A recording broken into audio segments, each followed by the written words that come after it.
Ladies and gentlemen, good morning and welcome. If you're leaving the room, I invite you to stay for a conversation similar to the one you just participated in on decent work and sustainable living.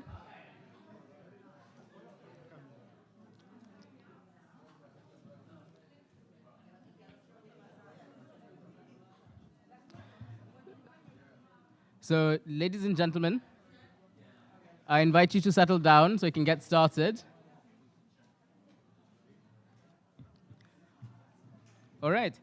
Delegates, ladies and gentlemen, allow me to welcome you to this side event hosted by the Kenyan Mission. We are pleased to have you all here today and looking forward to discussing the strategies, insights, and experiences, and to gain new learnings on how to redefine the future by promoting decent work and ensuring sustainable livelihoods for persons with disabilities. My name is Christian Kilonzo, and I work with Development Initiatives, or DI. DI works closely with partners to ensure data-driven evidence and analysis are used effectively in policy and practice to end poverty. DI has partnered with the government of Kenya to support the work on disability. And we shall now get to the opening statement from the Director of Social Protection and Senior Citizen Affairs from the Ministry of Labour and Social Protection, Kenya. Welcome, sir.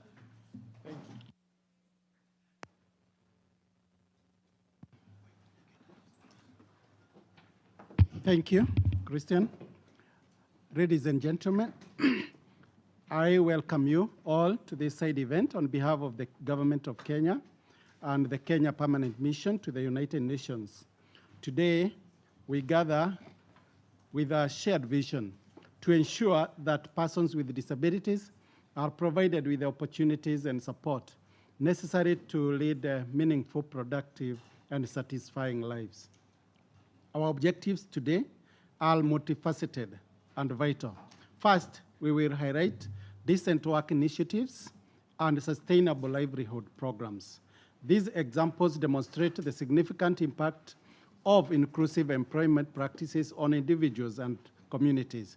They are powerful reminders of what we can achieve when prioritizing inclusion and accessibility in our workforce.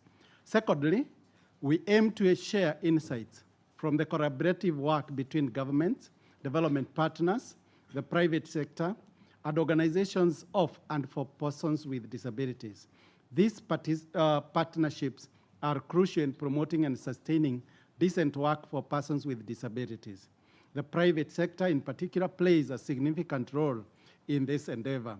By adopting inclusive employment practices, providing accessible work environments, and offering training and support, private sector companies can create an inclusive workforce that benefits everyone. We look forward to hearing more about the private sector's initiatives and commitments to this area. Finally, we will discuss strategies to enhance the capacity of persons with disabilities to achieve greater self-reliance and productivity.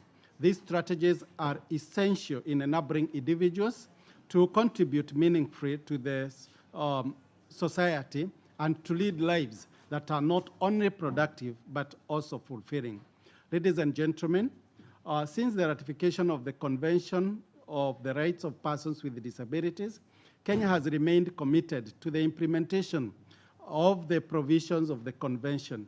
The government of Kenya has been at the forefront of promoting the dignity and inclusion of persons with disabilities. We are progressively implementing several interventions that promote the dignity and inclusion of persons with disabilities and have put in place policies and measures geared towards improving livelihoods and economically empowering persons with disabilities. These efforts include the enactment of Persons with Disability Act in 2003 and ratified the Protocol of African Charter on Human and People's Rights for Persons with Disabilities in 2021. We have established a National Council for Persons with Disabilities and a National Development Fund for Persons with Disabilities to support programs on infrastructure and equipment support to learning institutions, assistive devices and technologies, advocacy and awareness programs, educational scholarships, and cash transfers to persons with disabilities. The fund provides grants to groups for persons with disabilities to enhance their social and income-generating capacities. These grants aim to help persons with disabilities improve their income, skills, and business experience, and open up opportunities for access to loans from mainstream financial institutions to grow their businesses. Kenya has continued to implement the National Safety Net Program, a government social protection program that includes a cash transfer program for persons with disabilities. The objective is to provide them with essential consumption support to cushion them from the various socioeconomic risks and shocks. The government is committed to implementing and expanding the social protection programs to move from 1.2 million to 2.5 million beneficiaries by 2025. Currently, 44,000 persons with severe disabilities or high support needs are enrolled in the cash transfer program. Economic empowerment programs are critical in promoting decent work and sustainable livelihoods, particularly for persons with disabilities. These programs are designed to create inclusive economic opportunities, ensuring that everyone has access to meaningful and productive employment regardless of their abilities. At the heart of economic inclusion programs are several pivotal elements, which include skills development and training, access to financial services, inclusive employment practices, and supportive infrastructure and policies.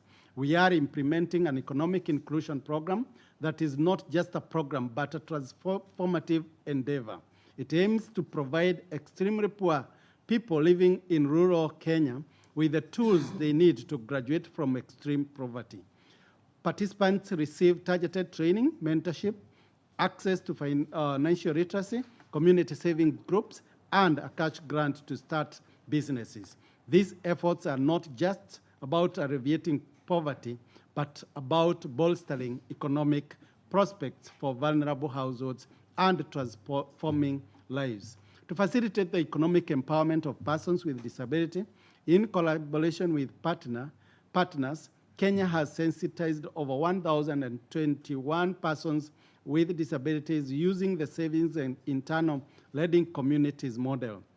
We have invested $75,000 towards the Tools of Trade program to support skilled youth with disabilities with the technical knowledge to venture into self-employment. Through the community engagement and women empowerment projects in 2 of our refugee camps of Kakuma and Dadaab, 809 refugees with disabilities have been supported to undertake economic empowerment activities, thus ensuring their inclusion in programmatic interventions.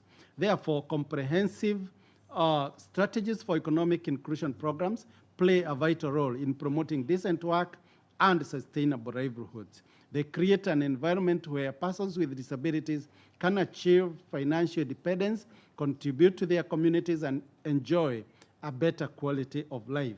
Ladies and gentlemen, evolving conditions in economies and the labor market create new challenges and opportunities to ensure the right to work. For persons with disabilities, these challenges can be particularly daunting. Barriers such as lack of accessible infrastructure, discrimination, and limited access to training and financial services often hinder their full participation in the workforce. Modern technologies, including artificial intelligence, and the shift to digital work can create new barriers, all forms of discrimination, and offer new pathways into work and employment.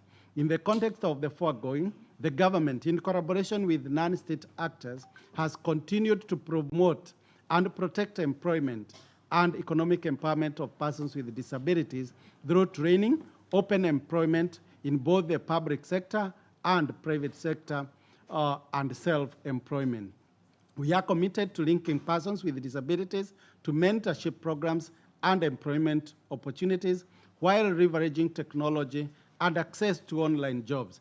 The government and its partners have developed a career portal for persons with disabilities.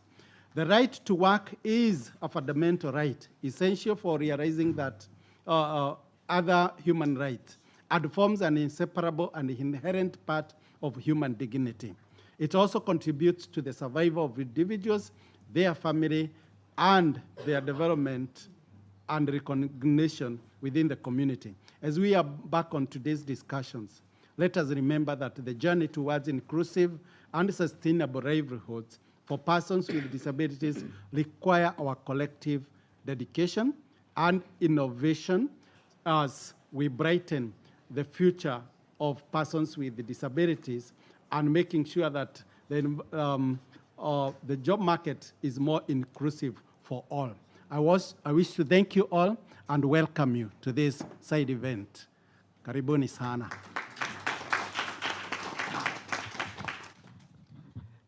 Thank you, Mr. Moses Kamau. Distinguished delegates, let me introduce our panelists for today. To my left, I have Mr. David Kamau, Social Protection Specialist from WFP, or that's a World Food Program. Then on the other end, I have Ms. Tabitha Kioko, or Tabby, Chapter Lead, Diversity, Equity, and Inclusion at Safaricom Plc. Then I have Ms. Olivia Alnoa, hope I pronounced it right, Deputy Head of Disability Inclusion at FCDO. And I have Ms. Veronica Hilba, that's Advocate Officer at CBM, or that's a Christian Blind Mission. And I have Dr. Samuel Kabue, that's a CRPD committee member. And finally, I have Mrs. Lucy Mombo, that's a Program Officer at the Salations of Don Bosco. Before we dive into our discussions, we'd like to share a clip of Josephine Mwende, whose life was economically uplifted through the cooperation and partnerships between CSOs, OPDs, and the private sector, namely a partnership of SightSavers International, the United Disabled Persons of Kenya, and Safaricom. So I invite you to a video.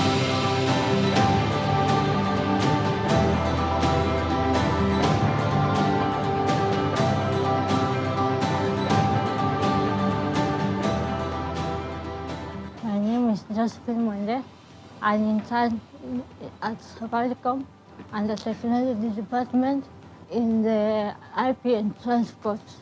My career journey has not been that easy, keeping in mind that I have special needs, so it needs some extra time to go where I am today.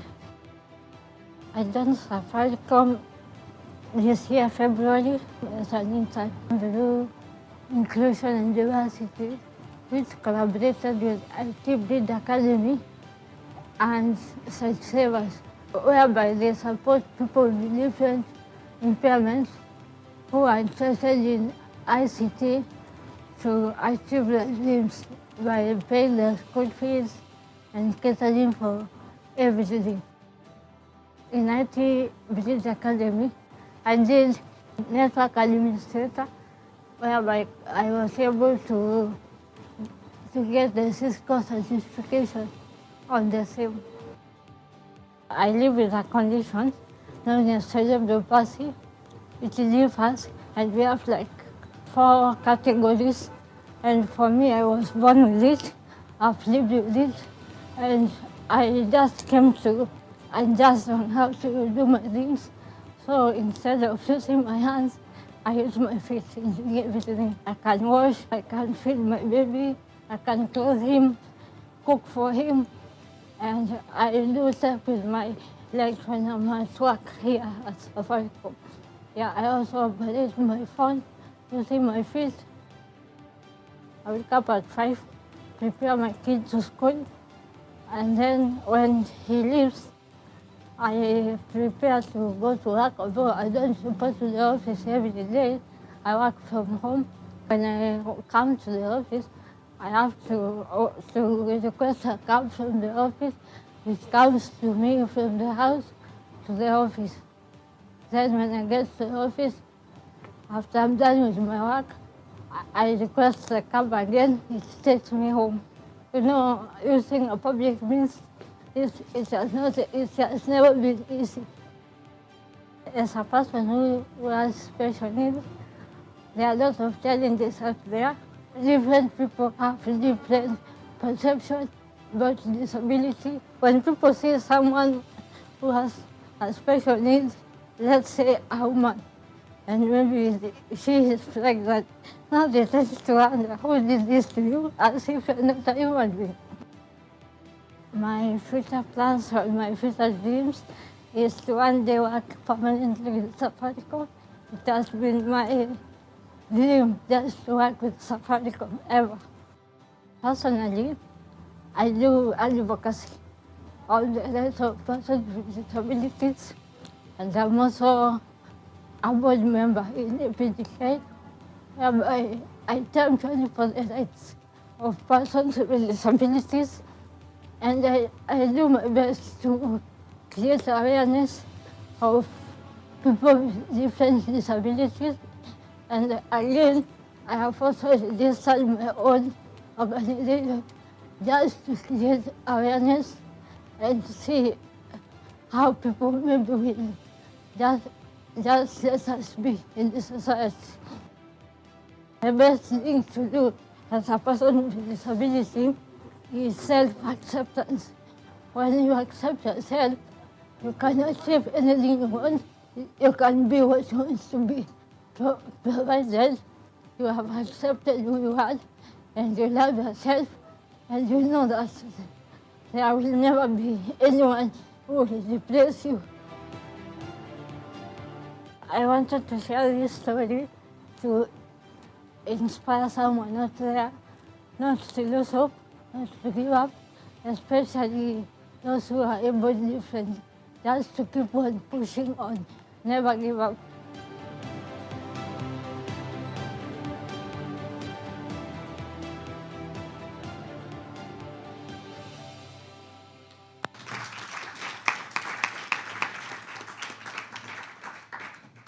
Thank you. We now would like to look at how the UN agencies, specifically WFP, has collaborated with the subnational government of Wajir, one of 47 counties in Kenya, to enhance inclusive, sustainable livelihoods of persons with disabilities. I invite you to watch another video. A vast arid and semi-arid land of vibrant culture and resilient communities.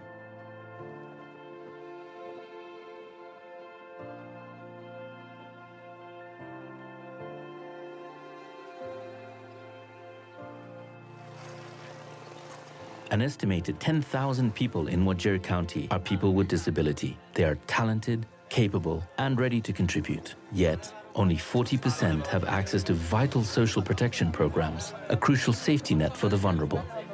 Many face barriers to essential services and opportunities. Wajir County is one of the ASAL counties where people undergo a lot of droughts, people lose their livelihoods. So in a way to support the people in our midst who have, disability and they cannot afford to support themselves, is what has really led the county government of Wajir to think about how best they can support. The Wajir County Disability Act 2021 and Fund, developed with support from WFP, is delivering monthly cash transfers to 630 persons with severe disabilities. An additional 100 persons with disabilities have benefited from income generation support. The support empowers them to be more independent and contribute to their communities. Ahmed Mohammed, Kobla. There was a challenge in being self-employed because sometimes you lack clothes to wear, sometimes you lack food. But as a man, I try to do the work.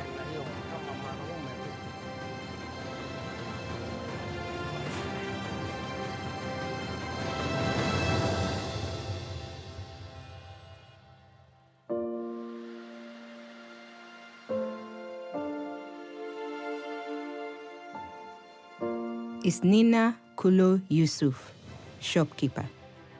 With a regular monthly cash transfer, I was able to buy a refrigerator for my small shop.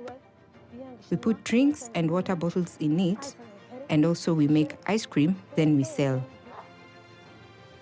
Before the assistance from the Disability Fund, I couldn't buy a refrigerator.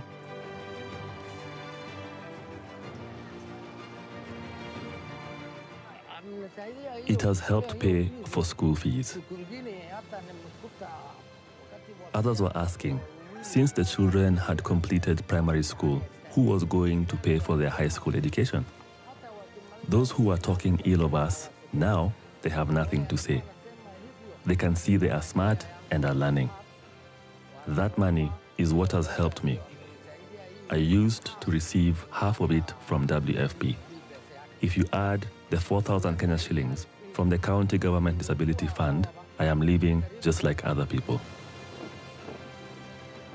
But the gap remains. We need to reach more people with disability. Empowering people with disabilities through social programs builds resilience for the most vulnerable, especially as we face climate challenges. Farhia Abdirage, small-scale trader. I would like to urge people or persons with disability not to look down on themselves. They should not live to be dependent on others, but trust that they can do it and achieve so much more, so long as they put in the work. They know that they can achieve everything and they can do anything that they desire. Together, we can build a future where everyone can thrive and become resilient.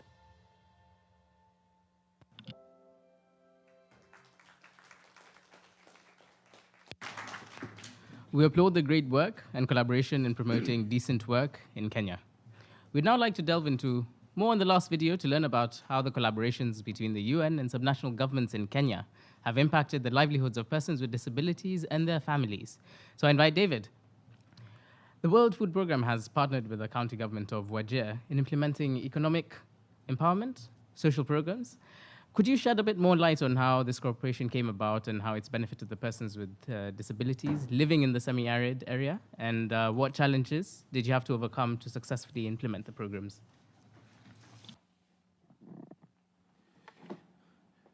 Thank you very much, Christian, for the opportunity, and thank you to the organizers and also the audience present here today.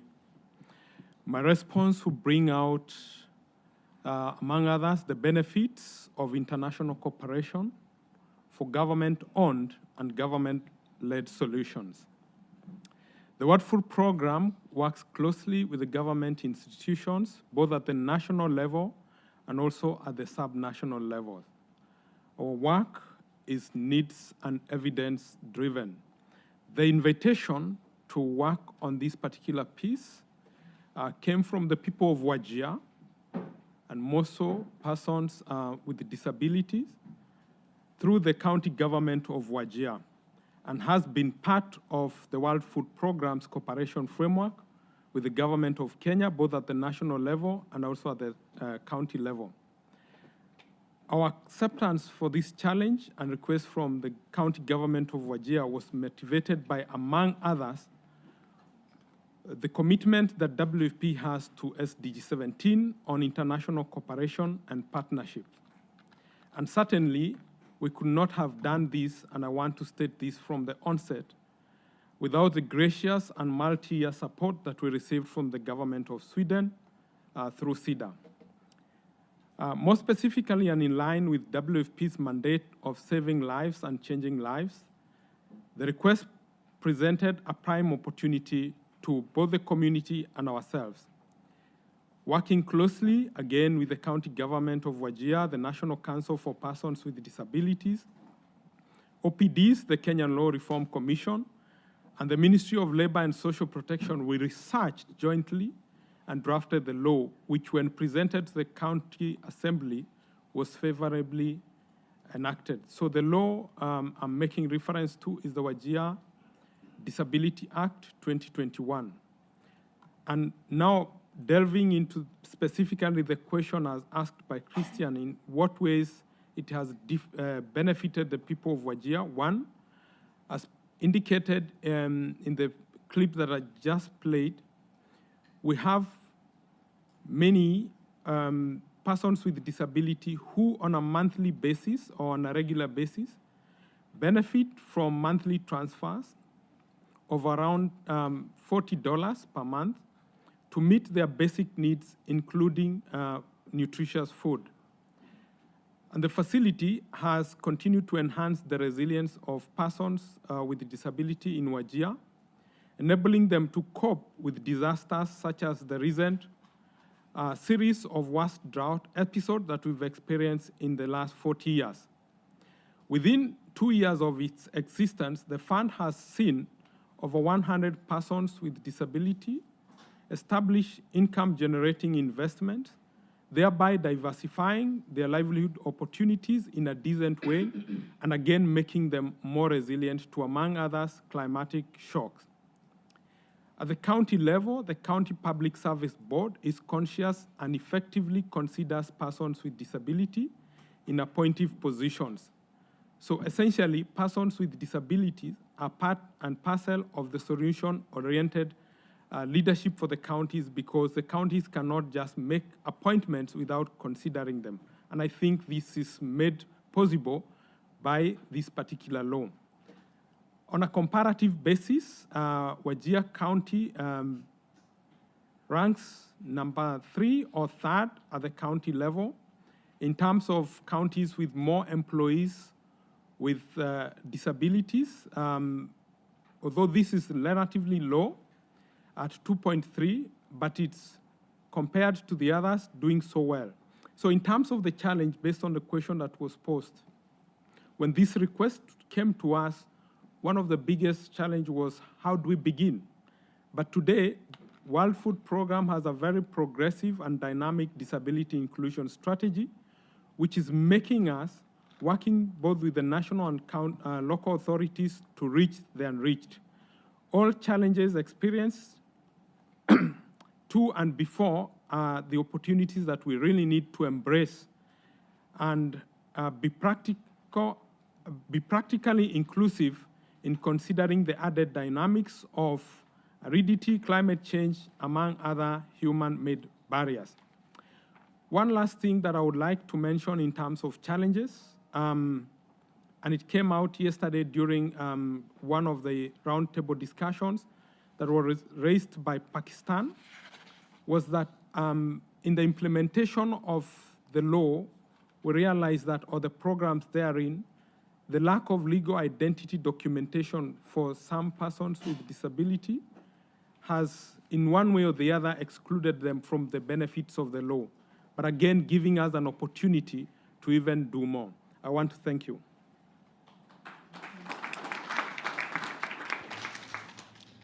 Thanks, David. It's wonderful to hear your insights on how WFP is working and looking at this from a social protection lens. Now, I'd like us to hear from the perspective of the private sector. Tabi, as the largest telecommunications company in East Africa with a large workforce, can you tell us what Safaricom has done to ensure persons with disabilities are included in its workforce? How have they been accommodated, and what type of partnerships have you created to ensure the inclusion? Sorry, thank you, Christian. For purposes of inclusion, my name is Tabi, and I am a female African with long hair, dark skin toned, I hope. I'm wearing spectacles on my face, short-sighted, and a printed African, multicolored African print jacket and black pants. My pronouns are she, her. Thank you very much, Christian, for giving us this opportunity to be here today and to speak on a matter that continues to gain a lot of traction along the corridors of diversity, equity, and inclusion. Safaricom's purpose is to transform lives at every touch point of our human interaction. In driving diversity, equity, and inclusion, disability is key. And this is one of our focus areas at Safaricom that we consistently track and report on a very frequent basis. Our disability strategy is hinged on 4 key levers. One is attraction. So how do we attract persons with disability to work at Safaricom? We have a workforce of about over 3%, which is shy of 180 staff with various disabilities.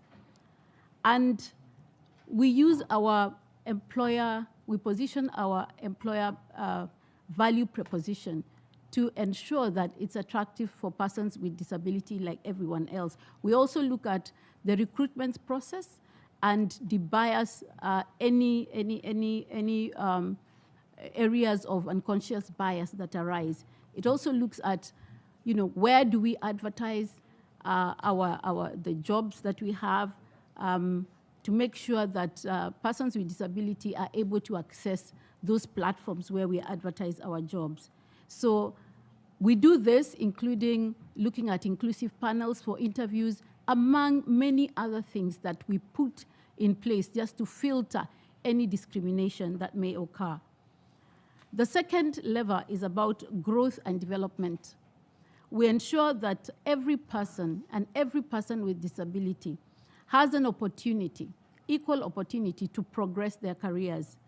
We ensure that we tell them that their career is in their hands. What we do as an employer is we make sure we provide all the necessary accommodations and support that they need in order for them to achieve their aspirations. We look at retention, because it's not just only good to bring persons with disabilities into the organization, but you have to make sure that they stay and thrive. So for us, what we do is we make sure that our environment is as inclusive as possible. I know inclusion is a journey. We are not yet there.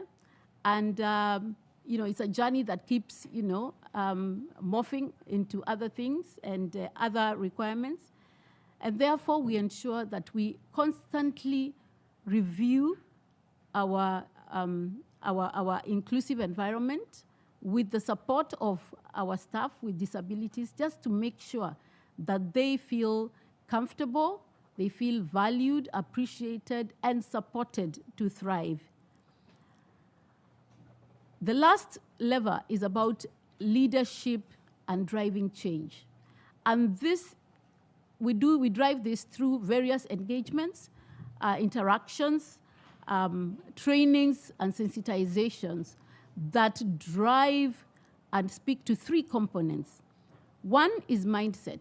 We know when persons with disability come into the organization, sometimes they are not in the right mindset, and as well as employers are not in the right mindset to embrace different disabilities. So we have to ensure that we run programs that make that mindset shift into a place where they embrace inclusion.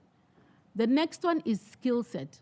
We want to make sure that persons with disability in this era of digital, that they are not left behind. So we encourage persons with disabilities, and we support them. We have learning platforms that ensure that even as we say as a company, we want to be a technology company by 2025, they're not left behind.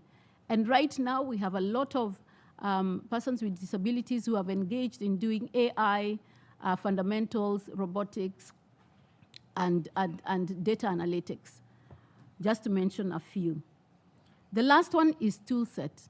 Once you have the right mindset and you have the right skill set, then you need the tools. And these are what we call the reasonable accommodations, where we support each person with their unique needs.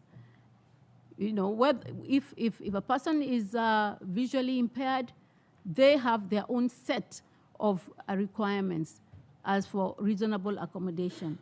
So we do that for every person with disability. And you can imagine we have over 180 persons with disabilities. But that is what gives our organization fulfillment. We've done a lot of things to ensure that persons with disabilities are included. Thank you, Tabi. Allow me, in the interest of time, to put a pause on that and then pick it up as we continue. Sure. Thank you, Tabi. Just to point out, we have 3-minute allowance for each speaker at this point. And so thank you, Tabi, for that insight from the role being played by a private sector. And now over to Olivia from the FCDO. The FCDO has invested 3 key programs in inclusion works and in business in Kenya, Uganda, Bangladesh, and Nigeria. The evidence has shown that labor market systems can adapt to be more inclusive of persons with disabilities in formal employment. Could you shed a bit more light on this and how these programs have supported persons with disabilities as entrepreneurs, employers, and employees? And from your experience in implementing these projects, what has worked well and what has been challenging in engaging with these existing procurement and policy frameworks across these countries? Thank you, Christian, and for inviting the UK to speak at this event today. Success in this area is often down to preparation. Labour market assessments are crucial for projects to engage with the right type of employers, identify the right kind of participants, and offer training in relevant and suitable areas. There is no point in providing training that requires experience or educating participants in things they do not have, nor training that is unsustainable for roles available in the job market. Projects engaging with the formal work sector discovered that giving employers suitable sensitivity training and the right tools drives change in attitudes and approaches. Inclusive Futures has therefore produced a disability confident employers toolkit, which businesses have been using to improve their inclusive approaches. And there's already evidence that these first steps can be catalytic in embedding sustainable inclusive practices. Although Inclusion Works and Innovation to Inclusion both finished over 2 years ago, many of the employers, such as Diageo, Coca-Cola, and Safaricom, as we heard earlier, have remained in partnership with Inclusive Futures to continue this work. This has included organisations making commitments to hit specific targets in terms of the number of employees they have that have disabilities.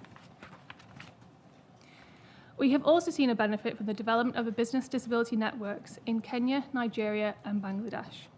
These have helped spread the messages and learnings from the projects to many more organisations, multiplying the impact gained from the original funding. But these successes have not been without challenges. A positive finding is that employers are willing to be inclusive, but they are hindered by the lack of awareness and knowledge on the right way to proceed. We therefore cannot expect businesses to be able to act without having toolkits to help them.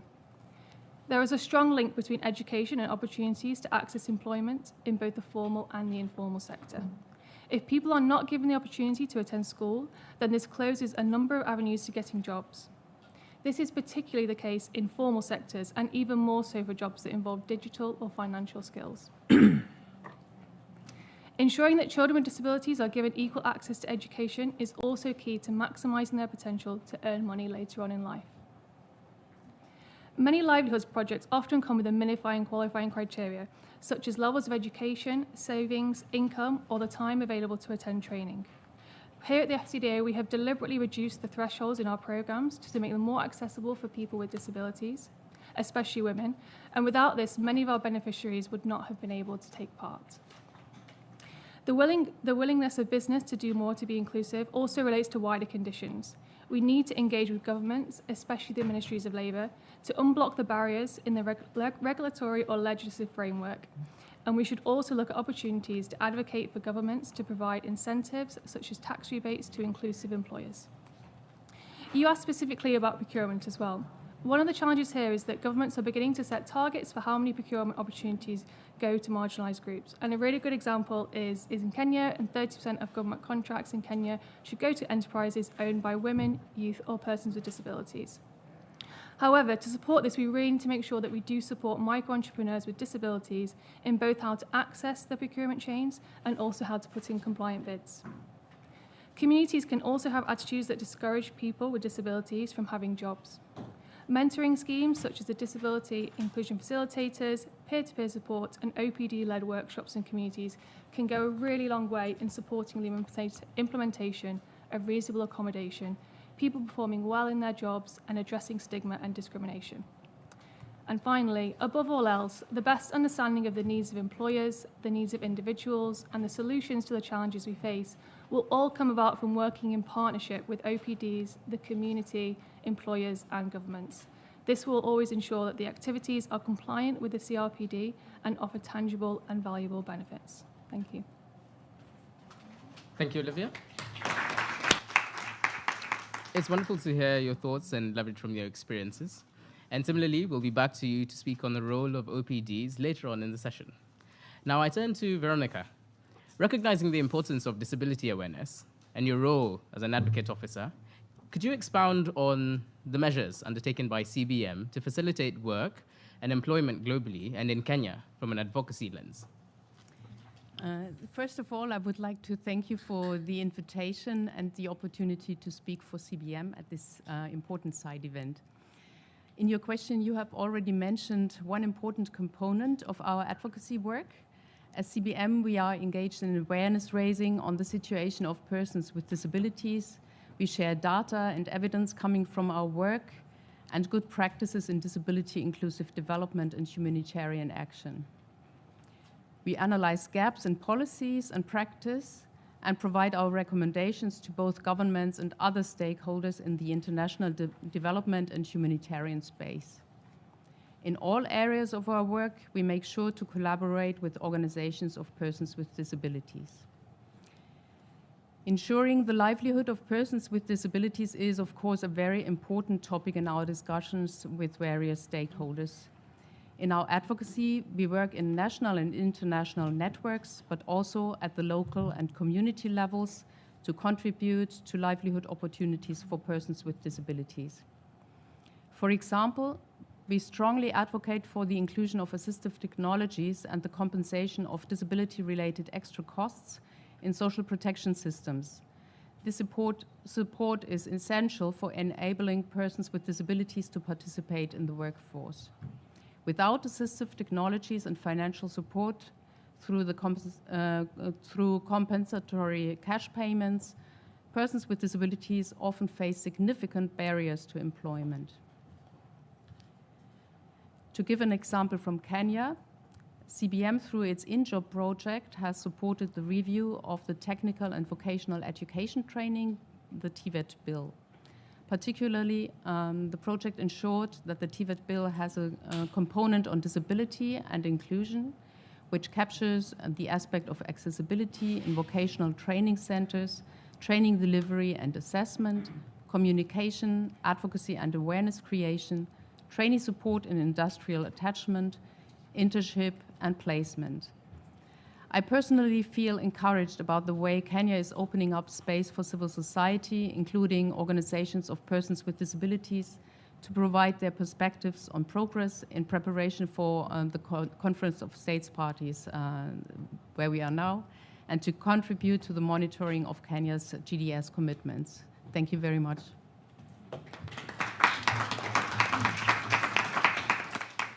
Thank you, Veronica, for shedding more light on the important role of advocacy. Now I turn to Lucy.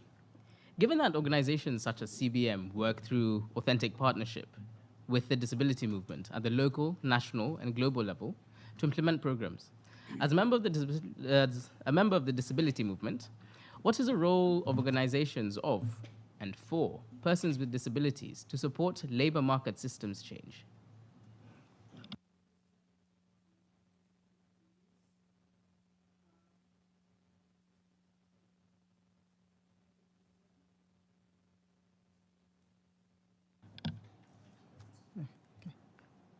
Thank you, Christian, and attendees. For those who are here, I'm an African woman. I'm dressed in a red dress and a printed African print kimono. I'm a mother to a late daughter who was born with Down syndrome.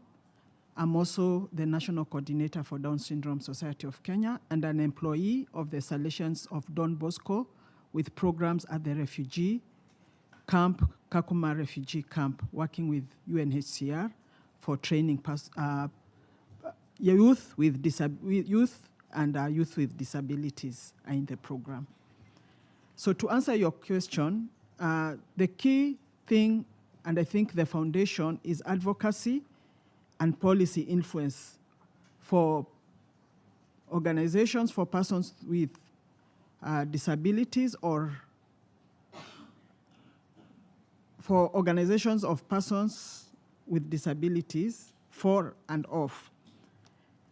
So it is important to have the advocacy and policy influence so that we are able to engage the government, which we have been doing, engage policymakers and also international bodies that we have been working with, so as to ensure the disability inclusive labor practices are implemented, such as the Convention for Rights of Persons with Disabilities, the Employment Act, and Persons with Disabilities Act. I'm also a human resource practitioner, so I'm well aware of the Employment Act, the Local Employment Act, and even International Labor Organization policies on disability and decent work. So the other key area is capacity building. And when we talk about capacity building, we are talking of ensuring that persons with disability are brought into the labor market with competitive skills, be it through vocational training, which Salesians of Don Bosco are premier in Kenya in providing vocational training. And most of the times, more often than not, persons with disabilities start off in the vocational training because most of the time they are limited with education and they end up starting with the vocational training. So we also have working with other organizations, we are having entrepreneurship programs, and especially to train persons with disabilities on entrepreneurship so that they can take advantage of government programs that are, for example, access to government opportunity, government procurement opportunity, which gives 30% allocation for persons with disabilities, women and youth. So we need to train them and show them on how they can access this, how they can open up a business, how they can register their business so that they are able to access the government procurement opportunity. We also have to work and collaborate with the umbrella organization for disability, that is the National Council of Disability, whereby we have Safaricom has supported a portal that they can access to, they register and access employment opportunities. We also have in our institutions, we have disability inclusive desks where we link up job placement desks where we link up employers and prospective employees on the same. My time is up. I think I'll continue with the rest. Okay. Thank you very much, Lucy. It's good to start here about the images forming on what each of the organizations are doing in Kenya. And now I turn to Dr. Kabwe. Based on your experience and knowledge on the subject matter and having listened to the discussions, what specific areas do you feel need for more investment to achieve the full and productive employment and decent work for persons with disabilities, while making reference to Article 27 of the CRPD and SDG 8 and its targets? Welcome, Dr. Kabwe.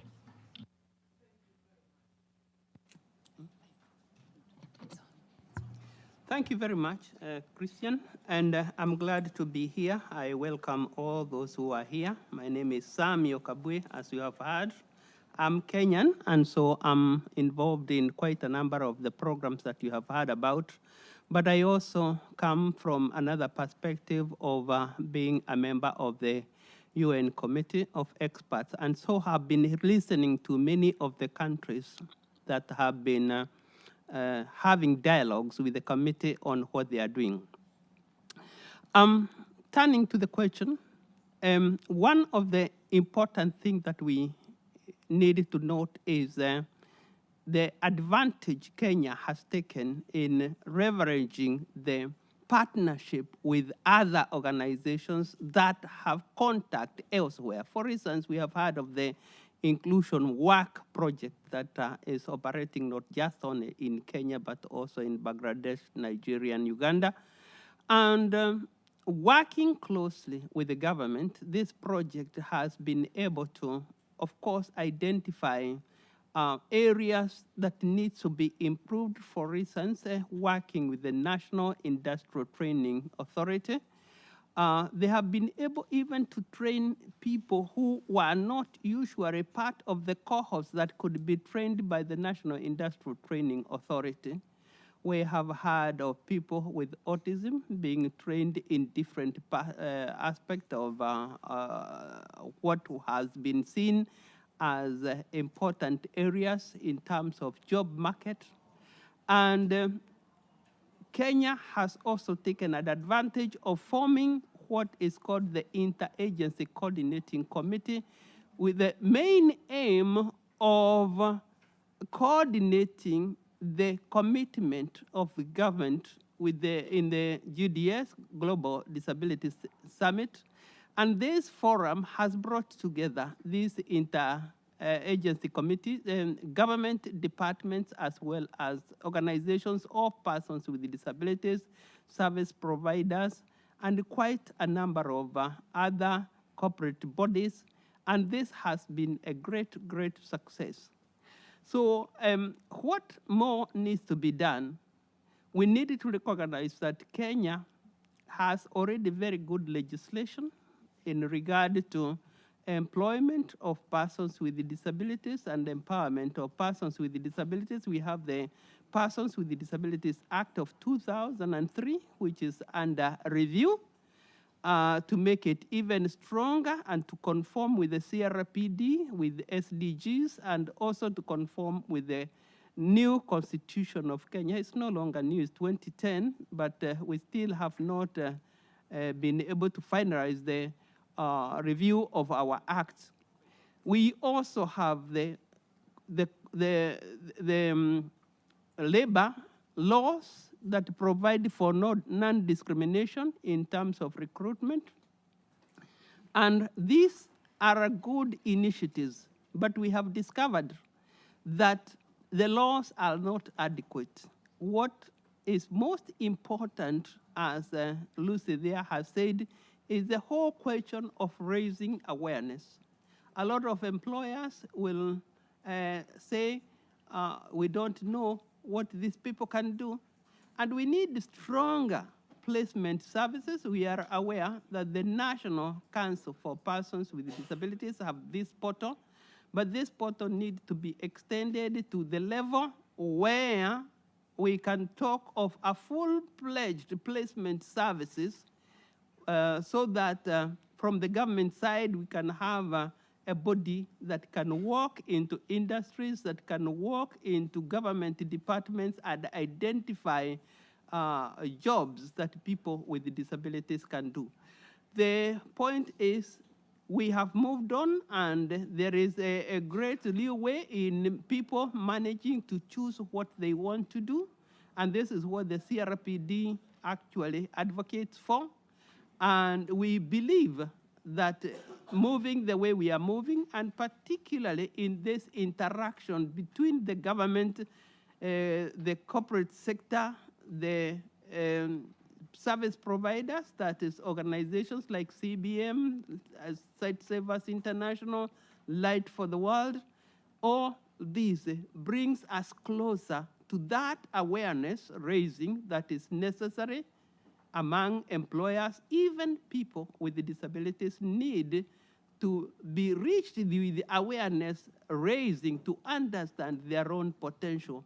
These are some of the things that I feel need to be catered for, to be looked into, to be taken a little further, a step further. Thank you very much, Christian.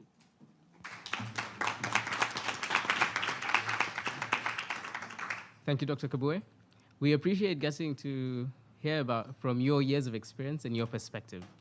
Now I come back to the panelists for a second round of questions.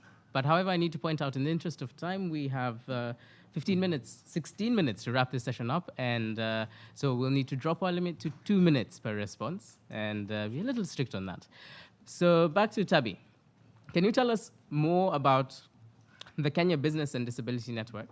From your perspective, what are the learnings about the building and learning about the building disability confidence of employers, and how the demand side of the labor market is adapting?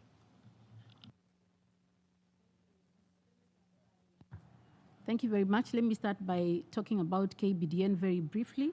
Kenya Business Disability Network is an employer-led initiative for employers, and it is a member of the ILO Global Business Disability Network, and it supports companies and businesses in Kenya in their journey to becoming inclusive. So we have a lot of organizations that are adopting inclusive practices that want to be inclusive, but they don't know how. So we handhold them at the Kenya Business Disability Network. Safaricom is the chair, current chair of the Kenya Business Disability Network, and we are supported heavily by GBDN with technical expertise. Let me go now to the learnings of the benefits of ensuring that we support employers to become disability friendly. So the benefits we are looking at is diverse. When we have persons with disabilities coming into the workplace, they bring the different perspectives. They bring their thinking styles. They bring the different skill set into the business.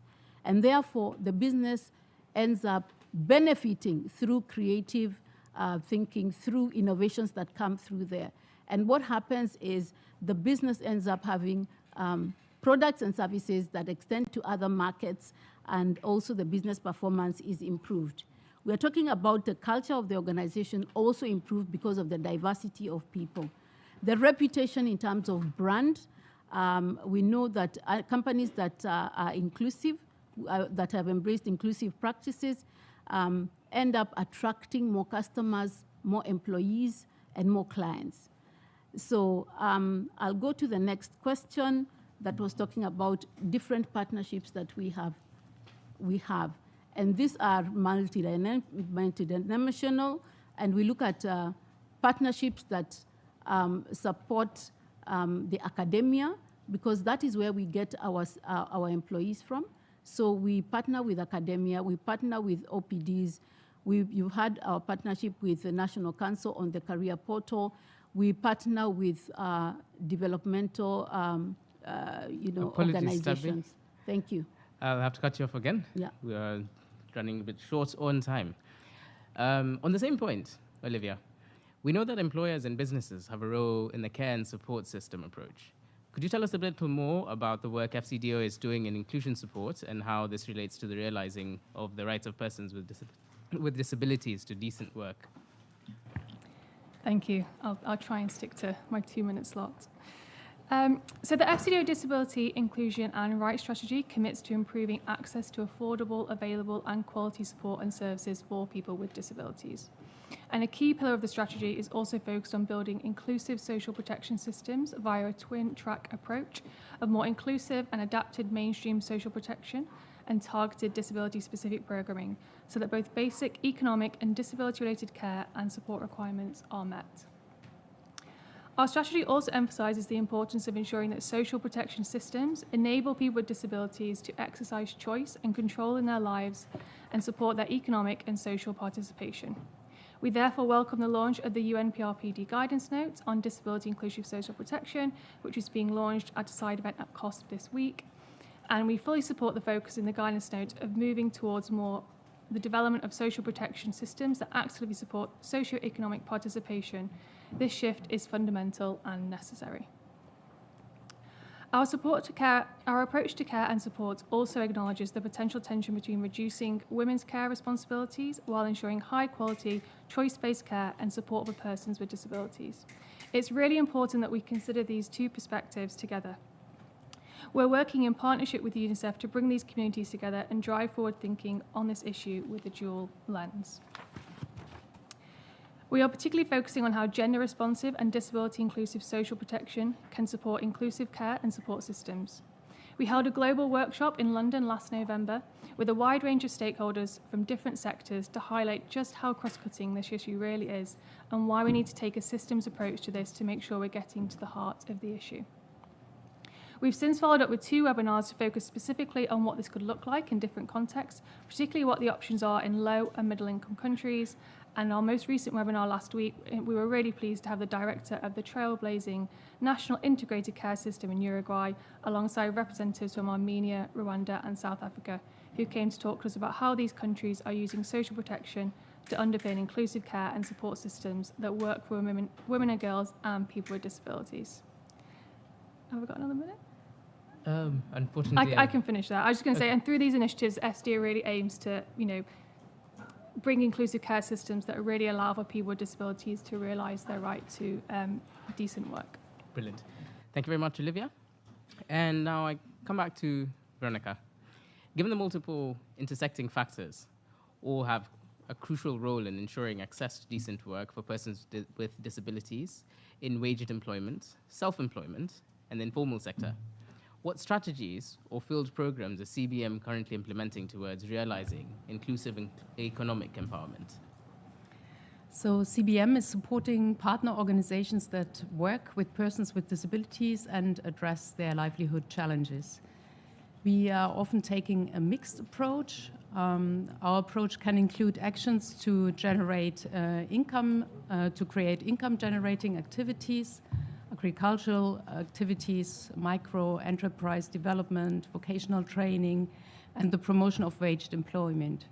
Additionally, to make such efforts more sustainable and resilient for communities, we support the establishment of savings groups, often known as VSLA or Village Savings and Loan Associations. And what starts from saving small amounts of money ends up contributing to persons with disabilities believing in their own ability to generate income, start businesses, and engage in community activities. From CBM's program experience, whenever the VSLA concept is introduced in a community, the uptake has been surprisingly high.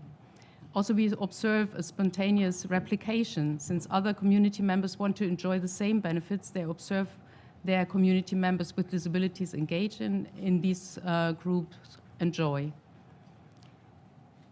What appears to be particularly attractive is the transparent table banking methodology, the risk mitigation through an annual share out, good returns on savings, easy access to affordable loans, and democratic decision-making processes. The approach provides group members with means to cope with emergencies and contributes to building more resilient communities, strengthening social networks, solidarity, and trust.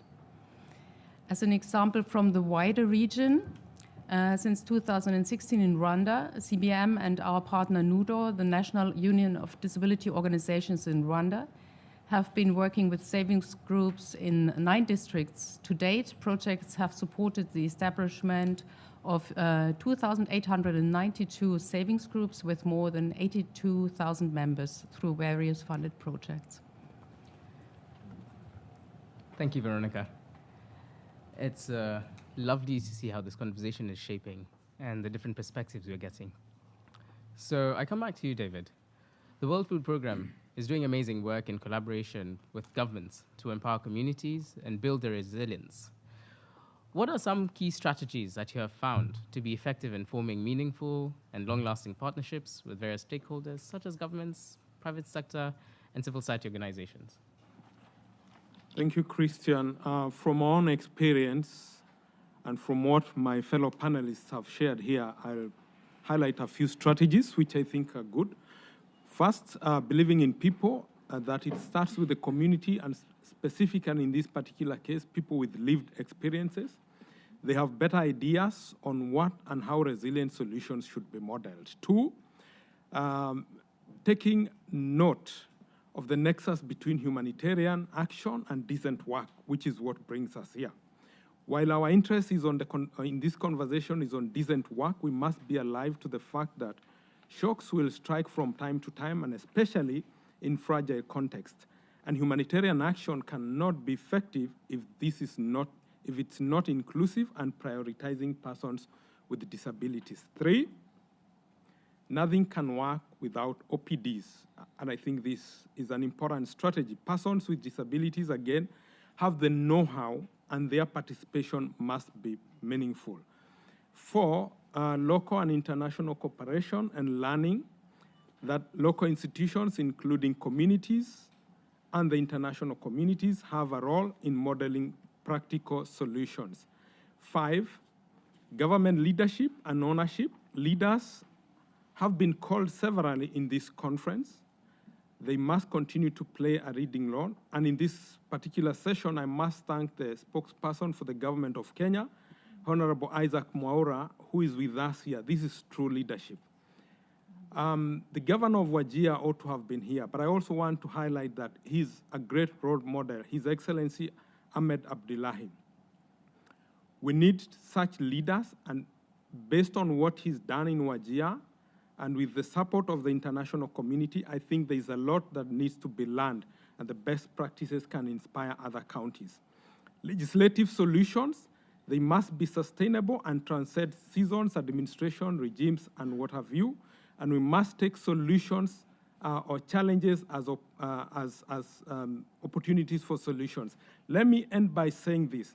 The private sector, Safaricom is here, but I would want to give an example of what the World Food Programme is doing with Google and other partners toward developing an innovative artificial intelligence early warning system to climatic shocks. The output that we are looking forward to will mean that we have better anticipatory actions which protect and preserve the dignity of all, including persons with a disability. And I cannot end without really thanking our partners, because this is also about international cooperation, and especially the governments of Sweden. I know the government of Germany has also extended support to Kenya, and also a colleague here from FCDO for all that they've done towards supporting the society in Kenya, and especially persons with disability. I must thank you. Thank you very much, David. I'll be coming right to you. I was just saying, for the rest of the panelists, allow me to steal a few of your minutes to open this conversation up to our members of the audience. And you'll be my second speaker. I had an earlier request from the federal deputy. I don't know your title of courtesy. That's Isa. So please, the floor is yours for 1 minute. Portuguese and the translation. Primeiramente, quero cumprimentar os ministros do Trabalho e Proteção Social, demais autoridades e toda a sociedade. Sou deputada federal no Brasil e nós temos um programa de inclusão de pessoa com deficiência ao mercado de trabalho, através da sustentabilidade e agricultura inclusiva, contemplando a ODS 8, que visa o trabalho decente, e a ODS 10, a redução das desigualdades. Aprovamos na Câmara Federal um projeto de lei que dispõe acerca de incentivo ao mercado de trabalho às pessoas com transtorno do espectro autistas, pois, no Brasil, menos de 12% da pessoa com deficiência tem emprego formal. Então, se apoiarmos empregadores, eles terão uma abordagem empática e poderão recrutar mais pessoas divergentes.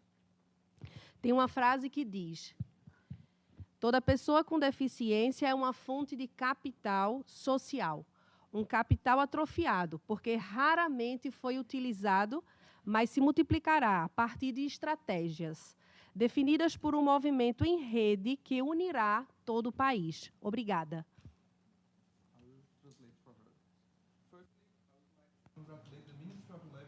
Social Protection of Kenya and the other authorities present here.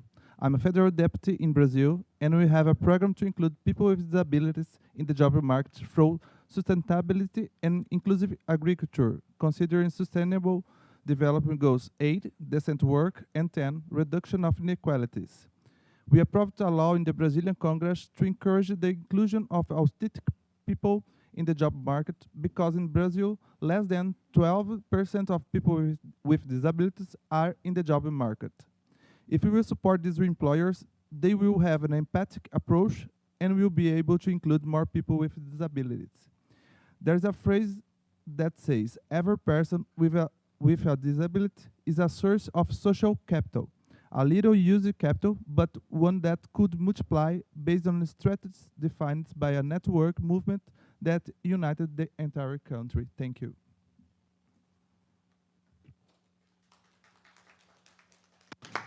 Okay, thank you very much. Obrigado. I have a speaker that promised the second slot, and sir, you'll have the third. Commonwealth Disabled People's Forum, and well, I think we should congratulate Sam, who's done 2 terms on the committee from Kenya, and is retiring this year, and is also a patron of the Commonwealth Disabled People's Forum. We represent all the disability organisations across the Commonwealth, and I am surprised that the lead organisation isn't here on the platform. We do say nothing about us without us and being representative. We don't see the representatives on this panel, so that is a problem. But my question is, we've heard lots about the carrot to persuade employers by all sorts of means to do this. Where's the stick? Where's the legal duty, which is implied and actually in the International Convention?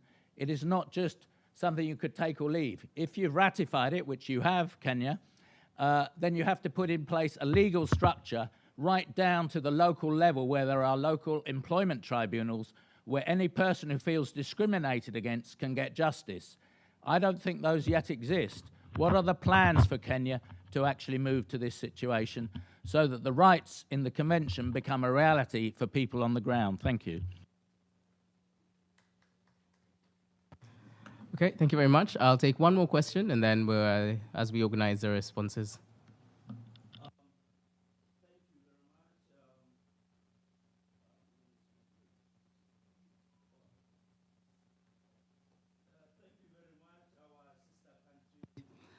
Kenya. My name is Samuel Kidisi from the Republic of Botswana. I am from the government side. I have a question to ask. We are learning a lot from you. In fact, from your presentation, quite a number of things that we can benchmark from yourselves. But my question is, you talked about decent work and right to work. My question is this enshrined in the Constitution, or it is just something that we are just practicing? And the second question is, you also decried barriers, one of them in infrastructure-built environments. My question is, what are we doing to circum these barriers? Because it seems like it is a problem in Africa, in most of our countries, because of our old laws. Thank you very much. Thank you very much. And unfortunately, in the interest of time, I can only take 3 questions.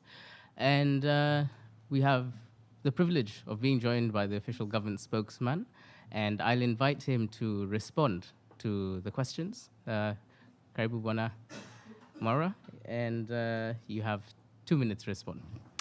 Yeah, thank you very much, Christian Kilonzo, and the whole panel.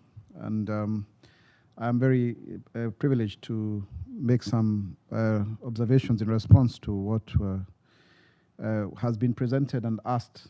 I think it's a partnership between government, OPDs, and disability inclusion organizations.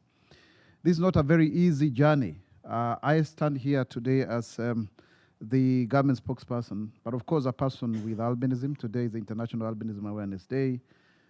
And it's not been easy. I have participated myself in having people employed by the government itself and also the private sector. Now, it is important for people to understand that it boils to the personal. It's not about policy. It's about that individual who makes it his or her business to go out and seek for opportunities for persons with disabilities and for companies to see the value with regards to having persons with disabilities as key contributors to the profit making, if you like, the advancement, the Kaizen, continuous improvement of that institution or organization.